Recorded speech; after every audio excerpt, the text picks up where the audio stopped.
I'm still scrunching. Hi, welcome to Two Non-Doctors. I'm Liz Mealy. I'm Maria Shahada. You look beautiful, Muffin. It's quite upsetting. Thank you. It's like I live to upset you. If I've upset you, it's a great But day. yeah, dude, you have like a glow. I didn't like legit you. I don't know. You look like an angel.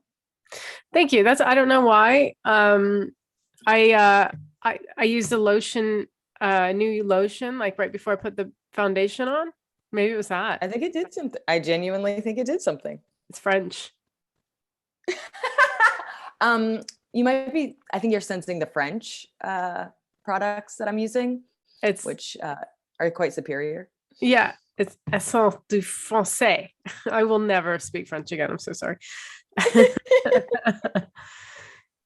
Remember when we were in Paris and we went to that crap, it was like a cosmetics, like a discount cosmetics store. Yes, that's It, no, that's it not was, where I got it. I got it from Amazon. But yeah, I do remember that. Yeah, yeah. I came back with all but this. that was oh my God, that was your happy place. I swear to God, I was like genuinely like a kid in a candy store. You're like, oh my God, it's made with blah blah blah. And I'm like, what's blah blah blah? And you're like, oh, you don't even understand. And then it was adorable. I was just there picking up stuff, being like, that's another language, and putting it down. Yeah, you shouldn't have taken me in there. It was like and it was really crowded too, because like I guess like it's like one of those things that like every Hotspot. beauty person knows about. An influencer must have done some sort of piece on it, but it was really crowded and just it was a zoo. I remember trying to check out and like we were always in the wrong line, or I don't remember what happened, but there was just it was a mess Also, and French people also, we were went in yelling at two us. individual lines, and it just got like, I swear to God, the lines got longer. Like we didn't get closer to the register. We kept like coming back somehow. Like it was just like it was just such a wine. It was like being at the DMV, but Yeah. for beauty products. Yeah. They're like, you don't have the right form, and you're like, I just want to buy fancy soap. Why is this so hard? Yeah. Maybe it's because I've been eating chocolate chip cookies with olive oil in it. Just have the No, glow I of refuse. threes. Where instead of vegetable oil, is that the replacement? Butter. Yeah. So I only had like a little bit of butter left. And I was like, well, vegans make chocolate chip cookies all the time. I wonder what they use. Vegetable oil and or canola oil. Uh Which is or terrible for you. is it? Canola oil? Yeah, it's truly like one of the most trash oils. I want to It's do a I segment don't with even you. I can't wait until we have more of a production value called trash oils. Poof, and it's just like a stamp. and then they were like, "Hey, do you want to back up your facts?" And I'm like, "No, I just know this." No. Yeah. So one site was like, you Putting could it use out there. olive oil. I was like, I have like a lot of olive oil. So they probably meant like olive oil, not extra virgin olive oil. And when I used like when I first baked it, I was so angry because it was so disgusting that I tweeted about it. I was like, I'm going online. More people need to know olive oil doesn't go in chocolate chip cookies. Thing is, like 2 days later, they're gorgeous cookies. They're like soft. You can Don't barely wait for taste the it. olivey stuff, like they're really fucking good. It's upsetting. I have a question. I don't know if you know it. What is the difference between extra virgin olive oil and olive oil? I guess I just always grab the extra virgin. Like I don't know. I don't even notice the slutty oils. Like I Yeah, I have was no gonna say idea. like I was gonna. All right, well, let's see what else. Let's find a different angle then. Um, you took my slutty oil Yeah. angle. Yeah. But it is like why would somebody use regular olive oil versus extra virgin, and why do most recipes, I feel like most recipes call for extra virgin I olive don't know what oil. makes an extra virgin olive extra virgin. I imagine it's so untouched that, Yeah. and the flavor's stronger, so you would use it in like salad dressings. Um, Oh, that makes sense, as opposed to something that's being cooked. yeah. And It then doesn't olive have oil, that. maybe it has a higher, what's it called, heating point or something. I don't know a lot about oils. Wasn't expecting to have to talk about it that much, but like, I really thought we would just go, oh, cool, and move on. But I I think, have questions. yeah, I'm like, I don't know if it's older olives, but the flavor is more mild. Okay. That actually answers all the real questions I had. They weren't that sophisticated questions, other Okay. than, slut point. Like, what's its slut point? It's the olives that only do anal. It's not funny. It's not. Yeah. I laughed. It doesn't matter. Who cares what our audience thinks? I'm painting my apartment this weekend. Ooh, are you gonna be painting that wall behind you? Yes, this Oh, wall is gonna good. be like a I wasn't gonna watch say your anything, mouth. but I mean, thank God. It matches your is skin. it does match my skin. I think it's the light coming in. I have so many lights on me that just make me not like you glow, and I just look like I blend into the wall. I don't know what the fuck is the point of all these. I have like natural light. I have ceiling lights. I have a O light. Yeah, And I but your still just natural look, light is silhouetting you. oh, it's good. It's behind you. My hair's flat. I hate my hair today. Okay. I'm gonna fix all your problems right now. Let's list them and then I'll fix everything about it. I didn't sleep well, and I just don't understand why. I keep waking up at 5 a.m. like alert. Oh, that makes sense to me. I've been taking a lot of like 6 a.m. flights and getting up at 5. So my body, I did that like 4 days in a row. I just answered my own question, but it is quite frustrating that I'm like, I can sleep for a while. And my body's like, do we have a flight? And I'm like, no, body, we don't have a flight. Calm down. So upsetting. I think I have to take like melatonin or something, like just for a couple of days, just to like tell my body, like, let's take a break. We're not Yeah. flying. Let's take it down a notch. But I'm like, okay, so like you've painted obviously from your apartment. I don't think I've ever painted my own apartment. I've painted friends' apartments. I've painted Are you like painting my it own yourself? house. It's gonna be me, my friend Rachel, who's helping with my apartment, and my brother, and then Chris. Oh my God. What color are you painting it? Well, every room's gonna be different. What color is that room It's gonna great. be? It's like this light green. So I'm doing an It'll be accent really pretty wall. next to my purple. I'm really excited about that. Your purple? Is your room purple? Yeah, it's like a purpley blue. What color does it look like to you? A blue, but like a deep blue. It'll look really good next to it. I think it will. I think our boxes are going to look quite nice. But like, see the green in that picture? Boxes. Yeah, Johnny was whatever. like, in Shakespearean English, boxes was vagina. I was like, oh, also in American slang. And he goes, not also, because of. You stole that from us. Yeah. I find it really funny when because like, okay, so I heard fam in the UK where they'd be like, hey fam, or like just like, I don't know how they greet people. So everybody would say fam in the UK, and it was like adorable. And then it's Black culture here that says fam. So Yeah. it's like hip hop and like my Black friends that say fam here. I don't think it's everybody like, who says fam here, just to. Really? I feel like I heard like across the races in the UK say fam. I don't think so. I don't think posh people say fam at all. Oh yeah, well I'm not hanging out with them. I don't know anybody like that just says fam casually unless they're like super cool. I just know super cool people. I can't. Yeah. I just don't know what to tell you there. But so my first album and my third album special are both free on YouTube. So when I've been doing live shows, if you sign up for my mailing list, I'll give you my second album for like $5. And it's the one I recorded in London that you were at. And so I'm always just very silly. I'm just like, I'm proud of these jokes. And, you know, you can hear British laughter and them say weird stuff like aluminium or Adidas. Like, and it's so funny. There's like 4 people that get my little silly jokes, but it just makes me laugh. I love British slang and humor. Yeah. And when I pick up on it, I feel special and cultured. Yeah. That's where I am right now. Me too. I'm in this like American females in London. It's a WhatsApp group. Annoyingly, I thought I was going to be joining a Facebook group because it was an offshoot of another Facebook group. And then somebody started a WhatsApp group, and 70 women in this group. Wow. And I've muted it, but you know, it's like, it's there. Like every time I open my WhatsApp, there they are. But they all say like lovely and brilliant. Oh, it was such a lovely day. Oh, that's so brilliant. Oh, you look fab. And it's like, we don't say that. I don't know if y'all remember. Like I've said this before, but I'll have to say. I love that you said y'all. I hope you're the one that's coming in there with the y'all don't talk like that. Yeah. And y'all got to stop. Yeah, seriously. Like I say, whenever I see goat's cheese salads or whatever, I have to say goat cheese to myself just to remember where I came from. Like you have to actively hang on. Foundation. Yeah. I just don't think there's any like Brits in LA going like, hey dudes, I don't see it happening the other way around.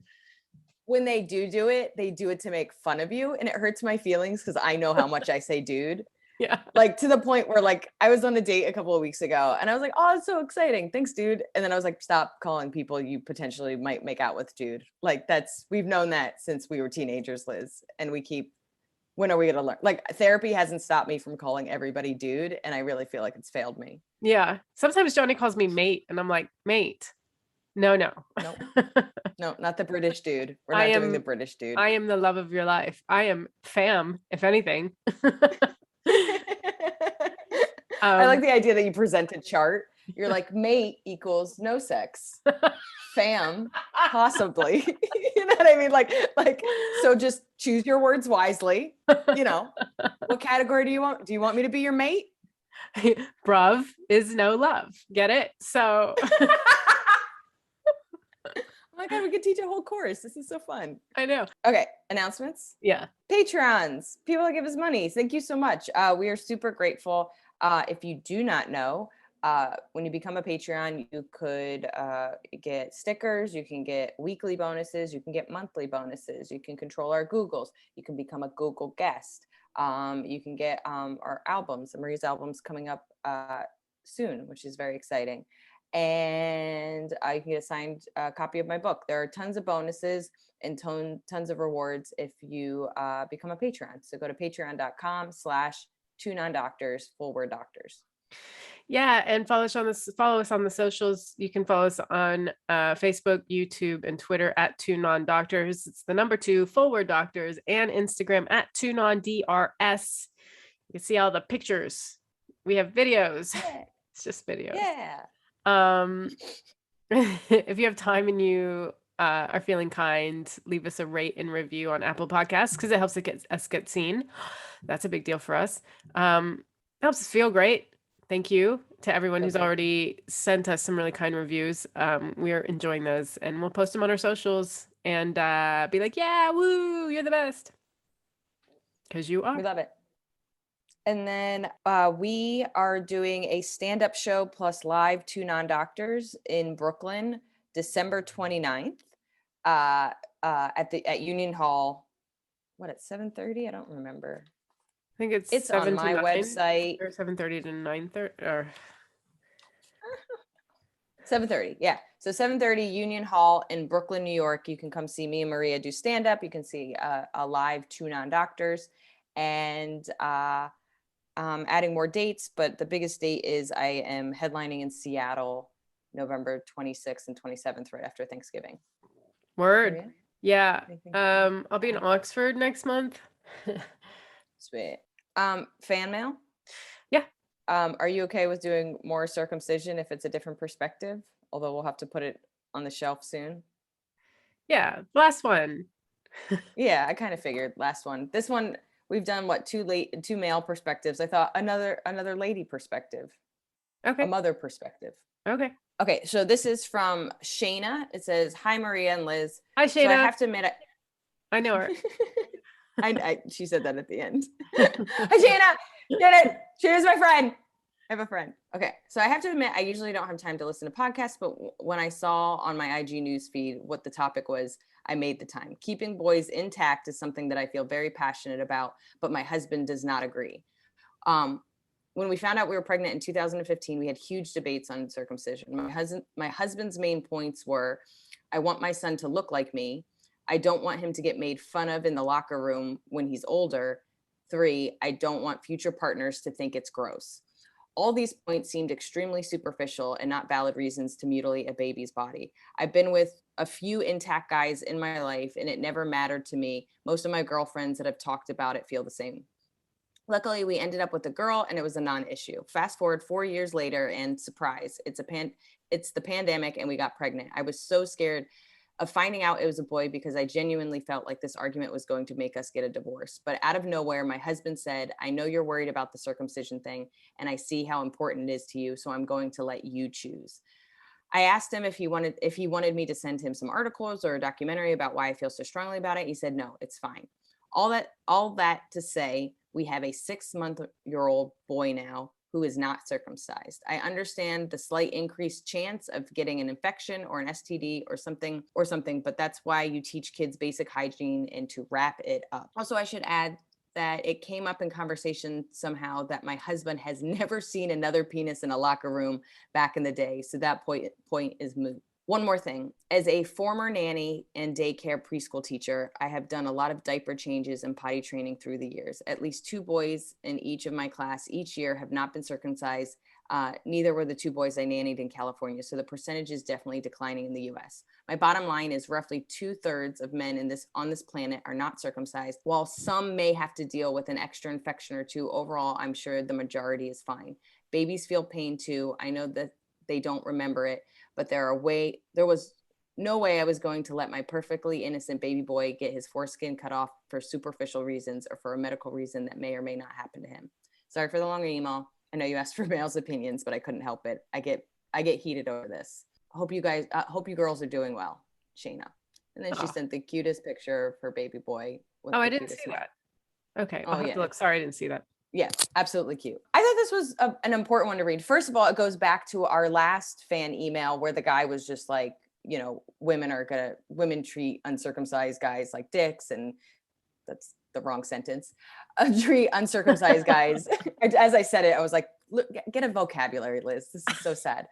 But our last fan, I think it was Lewis, I can't remember, or the one before that, basically was just like, well, the reason guys have to get circumcised is because women are so judgy. And then Shana gives just another example of like, we talked about it, she's talked about it.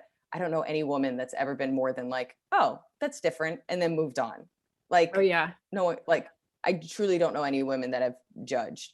And then it is really interesting where she talks about the superficial points, because one of the big things that men say is like, I want my son's, penis to look like mine. And then they're like, do you know what your dad's penis looks like? And they're like, I've never seen it. Yeah. Like, no, we're not like comparing it. Like, that's not what we're doing. Or even the locker room conversation that she had, which was, were you seeing a lot of dicks when you're in the locker room? He's like, no, not really. So I guess that doesn't matter. Yeah. It's just it's very much like, as somebody with anxiety who's always like prepping for like every bad thing that can happen, and it feels like a way to get all these reasons feel like anxiety prepping. Like, what if he's in a locker room and somebody looks over and goes, what's wrong with your dong? Like, and you're just like, I don't know. Then you have a conversation about it. Yeah. It's time to celebrate diversity with these dicks. But I thought it was interesting seeing it as a mother being more passionate and a woman being more passionate about it than men. And we've shared kind of the perspective of men being like, I got it when I was older and it seemed important to my girlfriend, or I just wanted to fit in, or I've never had any problems. Like, it's been interesting to see that like it really is down the middle. Some people extremely passionate, and some people are like, I don't know, it doesn't seem like that big of a deal. On Spotify, I asked a poll of whether or not people think that baby boy should get circumcised, and 100% leave it alone. So. Really? Mm-hmm. It's so funny because I don't think I'll ever be put in that position having a son. But I mean, I think while previous generations, it was a non-thought, I do think our generation and the next generation, it will be a thought. Like, it will be a consideration, as opposed to like, it's just something you do. Default. It's like a checklist. You know what I mean? Like, well, okay, make sure you get his vaccinations, make sure, he has this doctor's appointment, and make sure he gets circumcised. I think it's going to be more of a debate and a choice, and a thing you talk about with your partner before it happens, as opposed to you just sign them up and this is what you do. Yeah. Imagine all the couples who will split up because they don't agree about circumcision. I guess this is the end. Yeah. And it was interesting that Shana said that. She was like, I don't know, it was a hot button issue, to the point where she was like praying for a girl so she didn't have to. Could you imagine if like people are just as, I know it's completely different, but they were just like, yeah, I wanted to get our ears pierced and my husband divorced me. It was quite upsetting. You know what I mean? We were just like, oh, okay. Wow. Thank you for writing in, Shana. We appreciate your perspective. Shana. And your baby's adorable. Googles. We have a Google guest this week. She's a comedian and actor, one of 2 co-hosts for the Rice to Meet You podcast with her and Nigel Ung that's now retired, but you can still It catch is. it on YouTube. And Podcasts you have live forever. a sketch show coming out on Comedy Central UK. It's Evelyn Mok. Hey. What was one of your Googles this week about your health? So my most recent Google was thrush. Is that what it's called in American as well? Yeast infection. Yeah. Yeast infection in your vagina. I've started working out. So I'm in like workout clothes so much. And all of a sudden, I'd never felt it before. Like it just started stinging, feeling in my vagina. And I was like, what is this? And so I Googled it. The thing is, I have an online GP and you have to upload photos. And I'm like, I'm not gonna photograph my vagina and send it to you via this weird You're like, oh, app. I have a whole folder of them. Hold on. Yeah. What underwear do you want? Lace? Cotton? Yeah. Okay. And I guess it's because all my workout stuff is like spandex or whatever. Honestly, it's the trapping in of the moisture. So that's like, this is something I know absolutely too much about, but honestly, like you have to like work out. And then even if you're not going to shower right away, you have to change. So did you Google why is my vagina stinging? Itching and stinging and vagina, I think. Yeah. And then just it just came up. buzzwords. I like your tactic. That's an interesting Google style. Not a lot of people do that. Usually I ask Google a question like it's a person in the room. Yeah. Oh, I do that too. Yeah. I do that too. Why am I stressed whenever a man wants to get intimate? Yeah. Why do I find relationships unbearable? So I do that too. I'm liking the series. Yeah.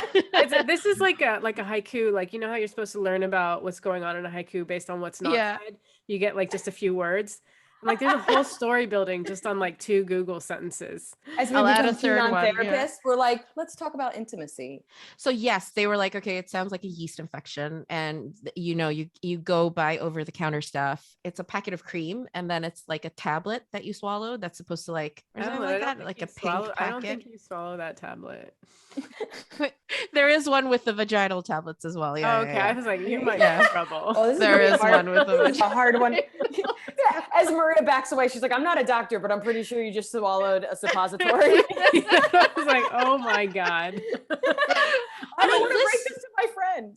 This is supposed to go in your mouth, right? Orally, right? Pretty big pill. Yeah, it's like a Pez dispenser. It looks like a tiny penis, right? In the mouth. And they usually say, they're like, yeah, if it's a yeast infection, it should go away within like 3 days. And it just wouldn't go away. So I had this for like 5 weeks or something. Every time I went to the pharmacist, they were like, oh, you're back. And they were like, you probably need to see your doctor. I'm like, yeah. I will. But I just couldn't go because I was traveling. I just want to stop thinking about my vagina. Like that's really what it is. It's like to not be aware of my vagina for like 3 seconds. Exactly. Do you have something that'll just like numb it completely? I've had chronic everything from like UTIs to like whatever you can think of. Just like, and it's gotten better and I've had to change my diet and blah, blah, blah.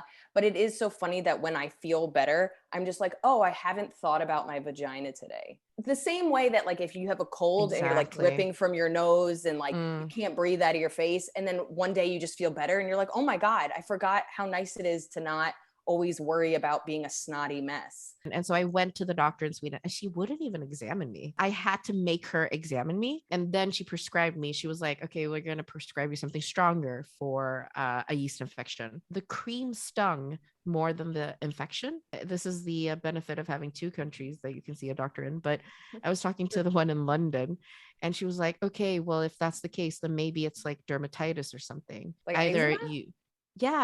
In my vagina. Yeah. It's true. It can happen though. I've heard of it. Really? Yes, absolutely. Because eczema travels everywhere and it goes in weird places and moisture just kind of makes it worse. Like I've had it on my eyelash. And then of course, if you itch it, it gets worse. So it's like, it kind of could be. It did make sense to me. And obviously if the cream makes it worse, then that makes exactly, that makes so much sense. I think after a week of like using the other cream for the yeast infection, I was like, okay, this isn't working. I'm just not going to use anything and just let it be. I basically walked around without underwear for a week. It kind of got better from that. Right. So that legit sounds like it's more dermatitis than it probably was. You Wow. are doing doctor. I am, right? I am. Google and me. Yeah. Yeah. So I'll take appointments. Is there anything that you want to plug or tell anybody about? We have a sketch show coming out for Comedy Central UK, but it'll be available online. Find me at Evelyn Mok on Instagram. Thank you so much for coming on. We appreciate it. Thanks, Evelyn. Thanks for having me. I'll see you guys soon. All right. I'll go first. Mine's super simple. Okay. Do you scar worse or more as you age? So I've had a lot more accidents with my hands. I just think from packing, like, oh, I moved my knife, but I'm always playing with my knife. I've been opening a lot of packages. I've been, just doing my knife skills. But between You're like a novice packing, nunchuck user. yeah, just, out here trying to get good at violence. But between opening a lot of boxes, breaking down boxes, unpacking, like just in general, my hands have been like beat up like I got a kitten, like just looking crazy. So I like stabbed myself right before I moved, and it's like small. I mean, it's truly maybe like a centimeter, but it's like a very distinct scar on my thumb now. And then I went bouldering, like rock climbing, bouldering with a bunch of friends like a week and a half ago. And I love it. Like I have such a good time doing it, but you take these like kind of risks when you're going from rock to rock. And I like scraped the back of my hand pretty badly. And so it was just like this, like, it's not a cut as much as it's like a scrape, but like it healed so slow and it looks like it's going to scar. And I'm like, I just don't remember scarring this much. Like and I don't know if it's like specifically my hands, which are harder to protect in some ways because you're always washing them and you're always using them. So I was just kind of curious. But weirdly enough, it says older skin might heal more slowly, but it heals with less scarring than younger skin. And according to new research, the secreted compound stromal-derived, I don't know how to say it, stromal-derived factor 1, so SDF1, is present in greater amounts in younger individuals, leading to thicker scars. So it's one of the weird, rare things that your body actually does better as you get older. So younger kids tend to scar with thicker scars, and older people tend to have thinner scars, and thinner scars are going to be at least less pronounced, if not like look better. So I thought it was weird. What I'm thinking is happening, honestly, is that because it's on my hand, the same way they talk about you shouldn't really get tattoos on your hands because of the constant washing and the exposure in general, I'm thinking that maybe if these scars were somewhere else, they would have been more protected and heal better. But these hand scars are just happening to look worse and not heal as well. And they are thinner. They're not like, I think about like the ones on my legs when I was a kid from like playing around and stuff, and they're much like thicker and more pronounced, and these are more in like they're not raised. You look like a pirate on your legs.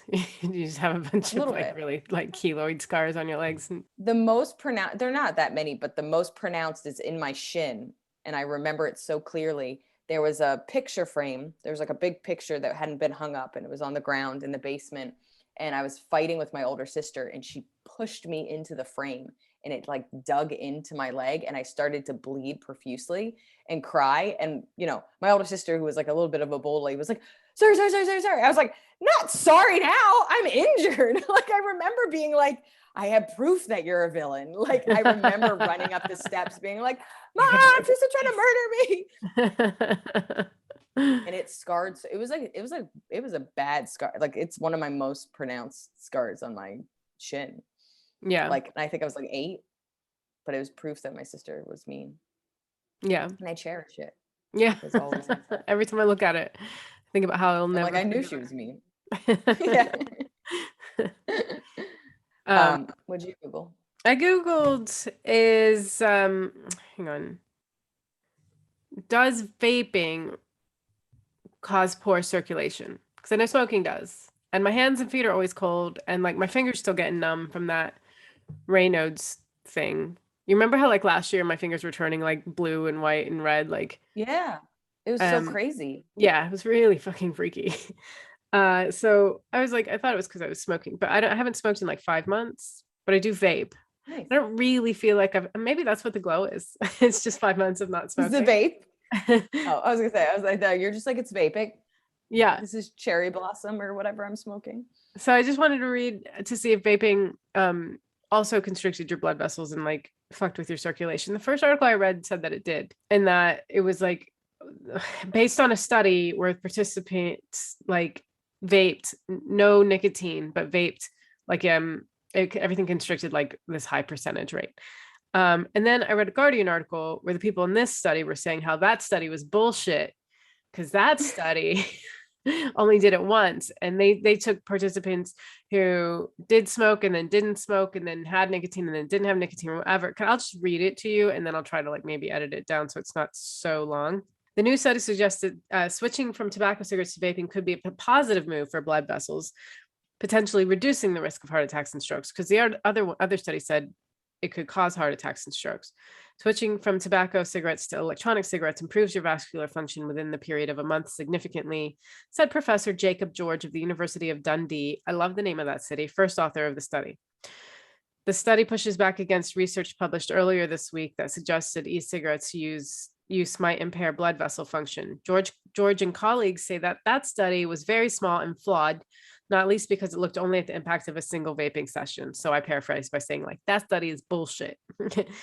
So they took 114 participants, split them into 3 groups, 15 cigarettes a day that they all smoked. One group What a fun study. Can we just talk about that? Like, why? Hey, you get to do what you want to do all the time and probably make money doing it. No, they couldn't smoke though. They had to vape. Yeah, but they got money to experiment with their bodies. I just find that so fun. You're welcome to do it. Like there's nothing really stopping you from being a study participant. And it is thousands of dollars. Yeah, they give you like real money. Yeah. To be a guinea But pig. sometimes you have to like stay. Oh, who was it? I think Kat wanted to do a sitcom about it because she did that. She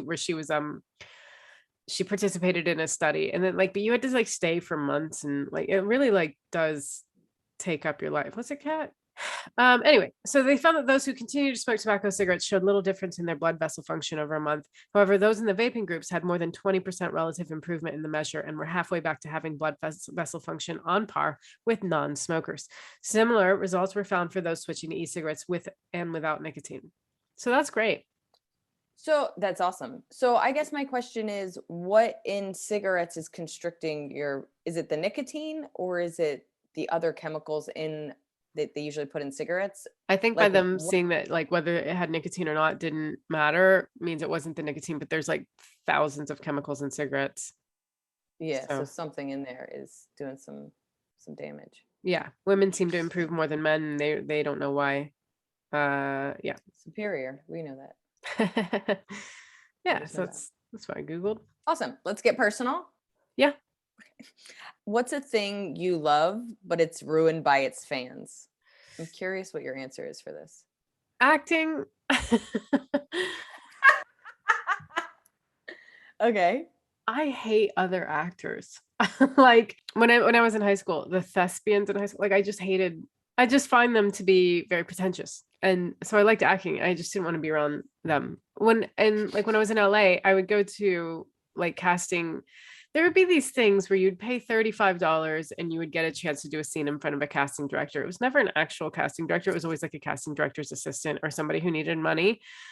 But like, it was just like one way of trying to get seen in that city. And like, whenever they would address the group before it started or after or whatever, everybody would just sit and like, just be on their best behavior. And then they would all have questions. Like the neediness of them bothered me so much. Like everybody was trying to be the overachiever. They're like everyone was trying to get noticed. It's shameless. I don't know how to explain it. Yeah, I've always been a little bit like propelled away from actors, and like first of all, I just never seen like you actually enjoy doing it. Like I have to like really like what I'm doing to get excited. Oh, I love about acting. I love it. Absolutely. And it's totally ruined for me by the other people in LA at least. Yeah, and I've noticed online dating, I'll get like actors, like that's what'll like flow in, and I'm always like, you know what I mean? Like it's just like the headshots and the like. I wouldn't even say it's a pretentious. It's much as a it's boring.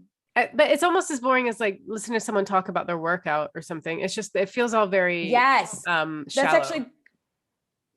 Do you know what mine was? Working CrossFit. out. What is it? CrossFit? Oh, that's CrossFit and really just any extreme workout, because the truth of the matter is I've always been like a gym rat. I've always loved working out. It's always been important. But the two things, when somebody asks me about it and I hear myself talking about it, I'm like, this can't be interesting. Like if somebody asks me about my allergies, I'm like, I know so much, but I'm always like, I'm allergic to yeast. You don't need to know anything else. Like I cannot. Yeah. Do you know how many Googles about allergies I've had to just not say? I Google shit about allergies like 5 times a day, but I only like bring it on the podcast like way too much. But yeah, it's I know so much, and it's so unimportant to anybody other than me. And then occasionally I'll meet like another person that has my allergy, or we've had to figure out what's wrong with us on our own journey, and we'll connect. But to 99% of people, like they'll ask and I'll be like, please don't make me talk about this longer than 2 seconds. Like it's not fun. But the same thing with the workout, like I love it, but like CrossFit, people have like notebooks. My mom is like this. She has like a notebook and she's like, okay, did this, did that. And like, she loves it so much. And I ask her about it and I ask friends about it. And I care about their passion, but man, is it like just not interesting. Yeah. And so there's a part of me that's like, don't get me wrong, I read about it and there are like the science behind stuff and how things work. And if I'm curious about something, it is interesting. But in general, like anybody that's overly, and maybe that kind of crosses over with acting, anybody that's like overly concerned about their appearance to a place where it's become scientific, which in some ways isn't that our podcast, but but like I can't explain it. It's this like robotic breakdown of something that I find so unattractive and just so like one-dimensional. And so like acting sometimes feels very one-dimensional, and working out and like what you're getting from it. And I don't know, and this might be me, this sounds very judgy, like in some ways because working out is more an anxiety control as opposed to a physical control. Like I do, like I'm sore right now. Like I did CrossFit and it was like a million squats. And I was like, my friend who's the coach, I was like, should I go less weight or less reps? Like, what do you think is like the better way of handling the fact that I'm not in shape? And he goes, definitely less reps. And in the middle of it, I went less reps, less weight. I was like, I looked at him, I was like, I'm failing at this. Like I'm out. Like I was like, I'm going less everything. I was just like sitting on the ground at the end. I was just like, I'm out. Like, I don't know. And this might be as I've gotten older as well. It's become a mental workout and a thing that helps me survive as opposed to the benefits I get from muscles. I don't even know if I get that. sense. But so the ones that I started taking a class where it's like cardio. I think I might have mentioned this already. Cardio and strength training, and then we switch back and forth for 45 minutes. And it's like what do you call it? There's a word for that. It's gonna bother me. Yeah, and I hate it, but I do like it because it pushes me into cardio. Like I hate into ways you would never do on your own. Exactly. I would never do this. But my base level, like their base level, like they're like start at a anywhere between 7 to 10 or something. And I'm like, that's like my height is a 7. Yeah. I'm base level at 4. Like, oh my God. I'm like, well, this vaping. But like this, I think she was American. She had a North American accent, but this girl like showed up at class and like just was on the treadmill next to me and kept she kept clapping like woo, like it was like and I wanted to push her off the treadmill. Like I just hated it so much, and it's just like, this doesn't motivate me, this makes me angry and it makes me want to stop. I think you should have wrote her a letter and told her that. Be like, you're not encouraging me, you're encouraging violence inside my heart. Yeah. And if she would have been the instructor, like maybe, but she was just another participant and I was just feeling smaller and smaller. So the things I wrote down for the fans that ruin stuff, I said CrossFit, YouTube, and dogs, but like really dog owners, not dogs. Yeah. But like YouTube, it gets so aggressive so quickly. And I genuinely like watching YouTube videos. I watch them on my TV. I watch them on my phone. I watch them on my computer. I like little bite-sized, like packaging my news. I like the little headlines or whatever. But like, as soon as I scroll and like read the comments of like all the other people that are clearly heavily YouTube, I was just like, this is a sea of trash. Yeah. It's like, I just can't, like, And it's interesting because I leave very few YouTube comments. Honestly, the only time I comment on YouTube is my friends' videos because it's the right thing to do to help with the algorithm. I audibly talk to myself. Colin Powell died, and I was watching the news about it. And they used his death because he died of COVID complications, but he also had, I think he had 2 forms of cancer. Like he had 2 like clearly like detrimental diseases or whatever, but then he also died of COVID. And so Fox News made it out to be like, see, like even with the vaccine, he still died. He was 84 and he had cancer. Like, so I'm like in my apartment being like, are you crazy? Like, he's 84 and he had cancer and then he got COVID. Like that doesn't mean don't get the vaccine or the vaccine doesn't do anything. But I'm saying this in my apartment, and I swear to God, if people are coming in to my apartment, they're just hearing me yell, he was 84 and he had cancer. So like what I would have commented, I'm just saying to myself. So I don't know if I'm better than the YouTube commenters. Maybe I'm a more verbal person, and I do a podcast. You don't say it publicly. You keep it to yourself. Yeah, which I think is the adult thing to do. I rant to my friends and fans. He was 84 and he had cancer. Come on, guys. Like, logic. The vaccine doesn't work. Cancer patients that are on the brink of death, it doesn't work for them. So it doesn't work. Okay. And then people that love dogs can be exhausting sometimes. Oh, yeah. I lived with that. I remember like to the point where like, because I love a dog, I'll show pictures. And my dog people, I will show dog content to, or I'll share it to them. But I remember I really did see like a dog that I was like, beautiful dog, I need to show it to you. And you're like, I can't right now. I get this all day. Yeah. With this roommate, that dogs actually make me angry. And it's less so now. I think you had to get away from that roommate for your joy of animals to come back. You couldn't walk down the street without her stopping to greet a dog. And it was a conversation. It wasn't like just, oh, cute dog, and then like move on. It was like forever. And then, her whole world was dogs. Like your world is cats. But you're more tolerable somehow. Yeah, I don't know how that is. I think it's because you see them less, honestly, in the wild. Yeah, maybe. Yeah. Yeah, you don't randomly stop to talk to a cat. People don't walk their cat. I stopped to take pictures, but I've become pretty efficient. And the thing is cats are really skittish. So you have to be like, it literally would be like, I remember I was walking with Hurry. I hadn't seen him in a couple of months during the pandemic, and he was back in town, and we're walking, and he's literally asking about me. Like I had asked about him. We're talking, and he asked about me. And I was like, hey, I know it's my turn, but shut up.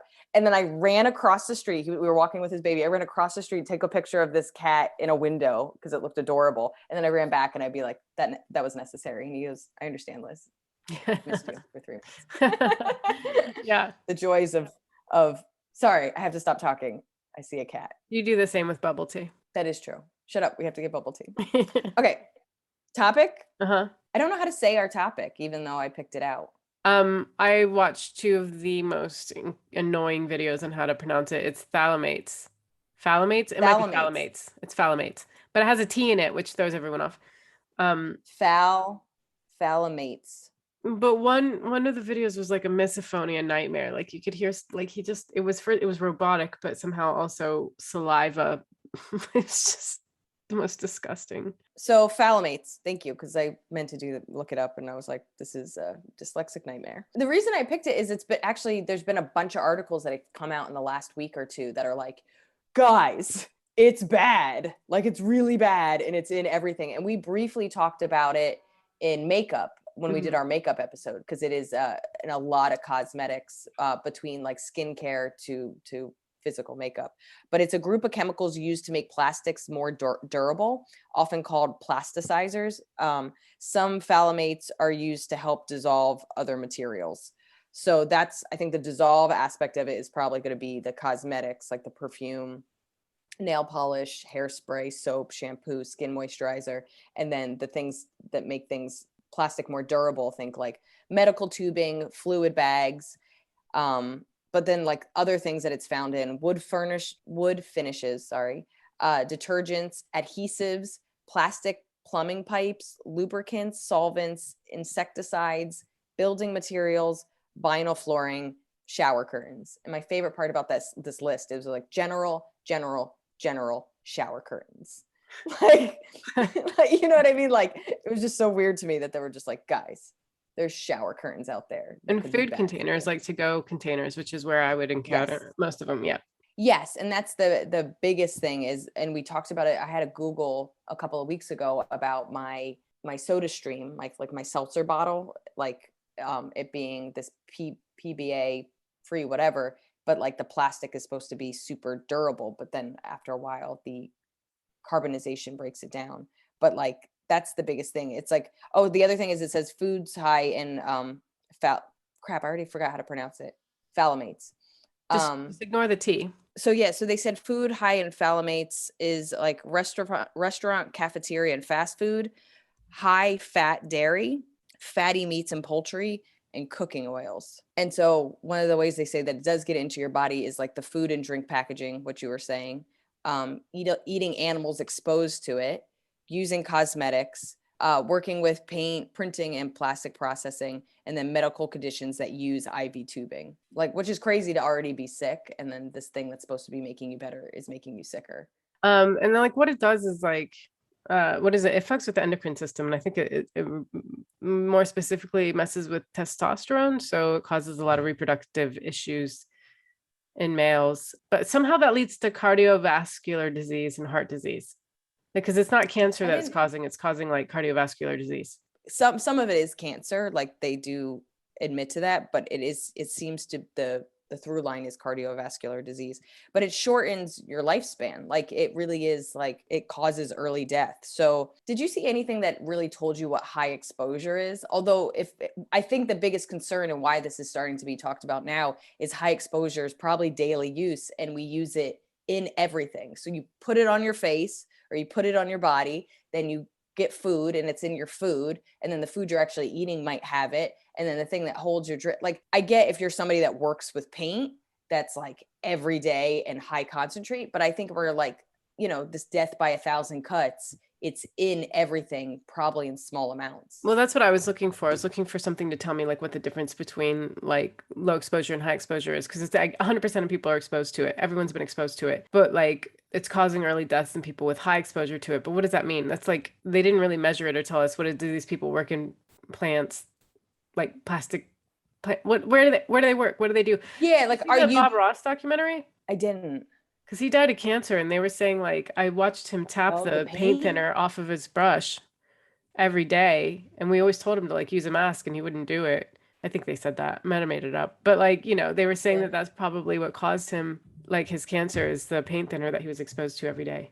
I look at I love street art, so I follow a lot of street artists, and clearly when they're doing spray painting and stuff, they have the full like mask, the Squid Game mask of I won't be exposed to this kind of thing. Yeah. But like it makes me even wonder, like somebody that's in like food processing, or you're like packaging poultry, like they're saying like if that's like the high exposure of it, and then I guess it's not going to change in our lifetime. And like I do baby amounts of like most of my skincare is for sensitive skin. We talked about SLS free, and like honestly the nice thing is when you go for something that's like SLS free or paraben free, you're usually going everything free. Not always, but like they kind of hit the top 5 things that should be avoided putting on your skin or being absorbed into your skin. So I do think as I've gone for better skin products, I'm lessening it a little bit.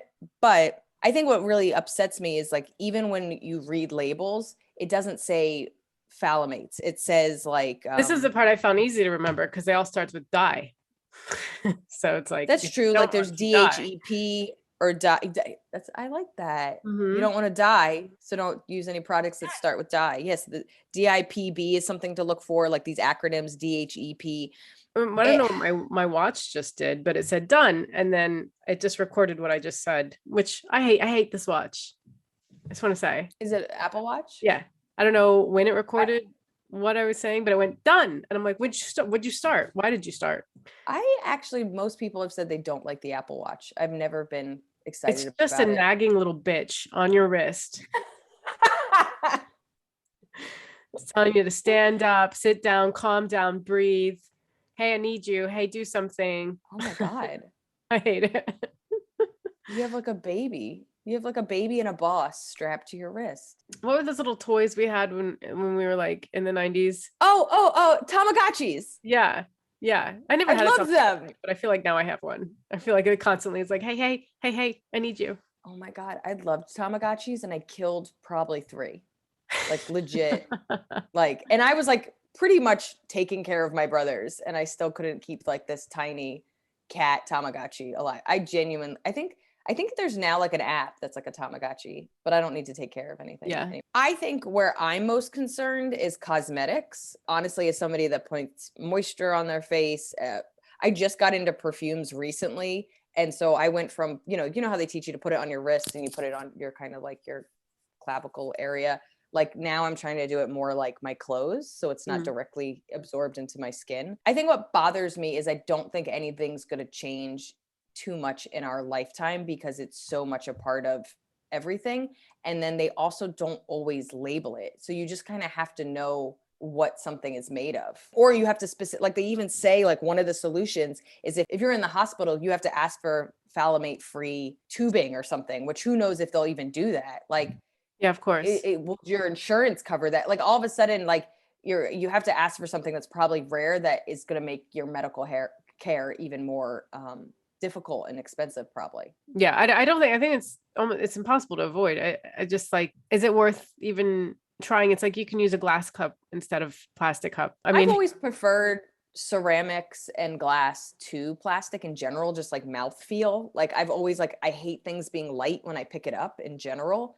And then I just, but they're saying that even stuff like even stuff that's served in glass might have gone through the processing through plastic. So it's like, there's no way to avoid it anyway. Really? Mm-hmm. Why is that? I don't know. Like, it was just one article and I read many. So I just remember them saying like, that's so upsetting. I felt somehow like using glass or ceramic made me like superior and on top of it.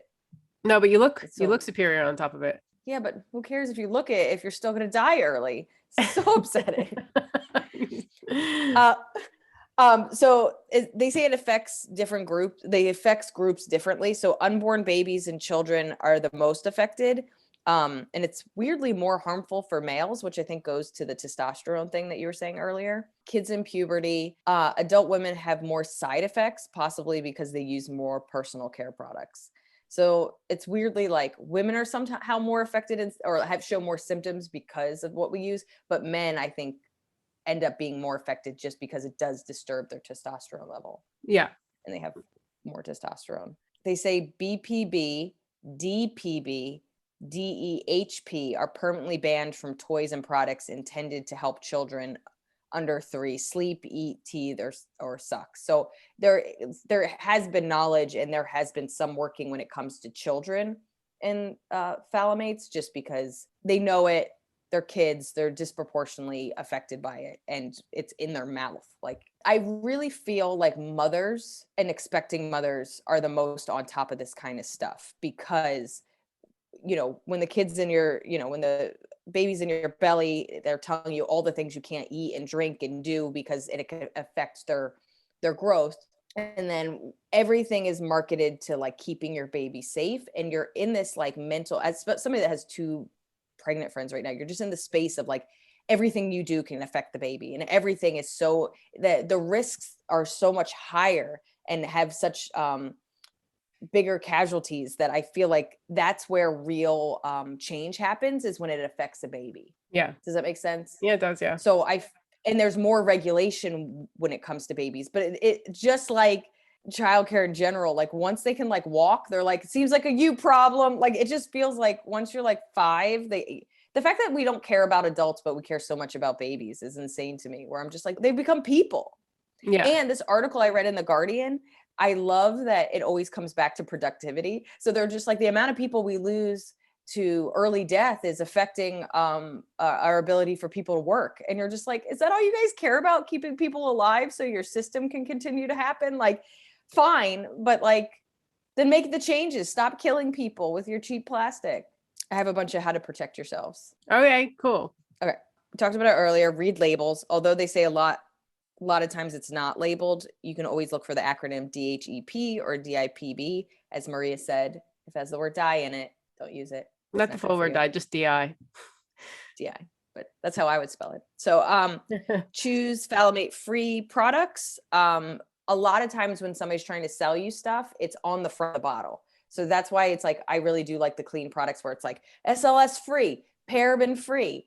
Some even tote the top 10, like Dr. Jard's stuff. I use some of their products. It totes the top 10 harmful ingredients, and it says like it's all this free, and phthalates is one of them. Only use microwave safe or phthalate free containers. Watch what you eat. Diets high in dairy and meat bring higher exposure. Avoid fast food, and ask for phthalate free medical devices, which I talked about Man, earlier. I just can't imagine how that'll go over in the hospital. I know. And also it's like, it's a word I didn't even know existed until we did this podcast. Like I was, again, aware of like SLS free and paraben free, even though like SLS free always would say paraben free. And I was like, I don't even know what parabens are, but I'm glad I'm free of them. Like I was just looking for one thing to be free, but I was just like, I'm paraben free. I don't know what that means. Yeah. And again, it's just about putting it in the zeitgeist, like being more aware of it. But I do feel like, I feel heavy when it comes to buying stuff, because it's like, everything is like, is this helping the environment? Is this ruining your body? Is this like, or harming the environment? Like everything is like, every time you buy something, you feel somehow guilty or scared. You know what I mean? Like, did I kill a goose? Am I killing myself? Like, what am I doing every time I buy something? But I feel not helpless, but as I think we all know, the cleaner something is, the better something is, the more expensive it is. Like fast food is cheap, therefore it kills us on every realm. Yeah. I mean, I was looking at makeup it's like clean makeup. And it was like the foundation was $54. I'm like, Jesus Christ. Yeah, I could get it for 15 at CVS, but then it's like, I'm trying to look prettier, but am I going to look shittier later or be dead later? Or yeah, broken dead. Or broken, yeah, rich and dead. broke or dead. Yeah, those are your options. And uplifting. I'm glad we did this one. Yeah, no, I really feel like we've really made people feel safe. I like John Oliver's show last week with John Oliver. Like they always change the name of it because they just, all it is telling you bad news. So it's just like sadness make you feel bad for yourself with John Oliver. Like it's like always these like very funny, like every time they're just like, you know, our show that makes you feel scared and like the world's on fire. And I feel like we do that in a medical way, and I'm so proud of us. Yeah. I would love to know if people knew about phthalates before this, if there's certain products that they use or things that are like, okay, so you know, with organic stuff is more expensive, especially in the US.